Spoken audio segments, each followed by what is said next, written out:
السلام علیکم everyone, welcome to my channel خدا سے محبت۔ ناظرین، آج ہم لائے ہیں آپ کے لیے نہایت ہی اچھے وظائف۔ دل میں گھبراہٹ ہو، اگر کسی کے دل میں گھبراہٹ ہو تو اس آیت کو 3 مرتبہ پڑھ کر سینے پر دم کریں، انشاءاللہ آرام مل جائے گا۔ یہ بہت اچھی آیت ہے۔ اگر آپ کے دانت میں یا داڑھ میں درد ہو تو اس کو انگلی سے دبا کر یہ آیت 7 مرتبہ پڑھیں، انشاءاللہ درد ختم ہو جائے گا۔ یہ سورۃ ملک کی آیت 23 ہے۔ بے شک قرآن پاک کا ہر لفظ آپ کے لیے باعث شفا ہے، اس لیے قرآن پاک کو پڑھا کریں۔ اگر کسی کو سونے کے بعد خواہ میں برے خیالات اور وسوسے آتے ہوں تو علم نشرہ کی پوری سورت سونے سے پہلے 9 مرتبہ پڑھ لیا کریں، انشاءاللہ بہت فائدہ ہوگا۔ سورت علم نشرہ کے اس کے علاوہ بھی بے شمار فوائد ہیں، جس کی ویڈیو ہم اس ویڈیو کے اینڈ پر لگا دیں گے۔ پیٹ میں درد، اگر کسی کے پیٹ میں درد ہو تو اس آیت کو 5 مرتبہ پڑھ کر پیٹ پر دم کریں، انشاءاللہ پیٹ کا درد جاتا رہے گا۔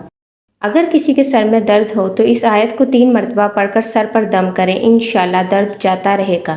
یہ سورت واقعہ کی آیت 19 ہے اور میرا اپنا ذاتی تجربہ ہے کہ یہ آیت بہترین ہے، اور اگر ایک بار کرنے پر آپ کو آرام نہ آئے تو اس وظیفے کو 3-4 مرتبہ دہرائیں۔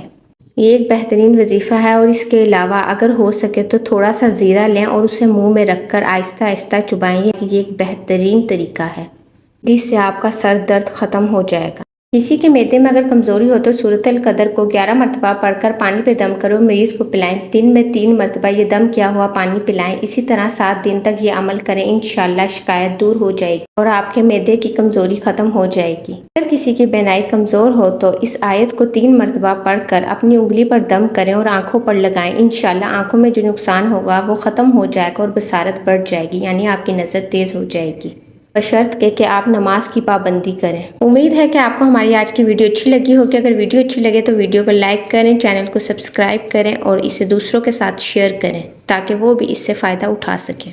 Thank you.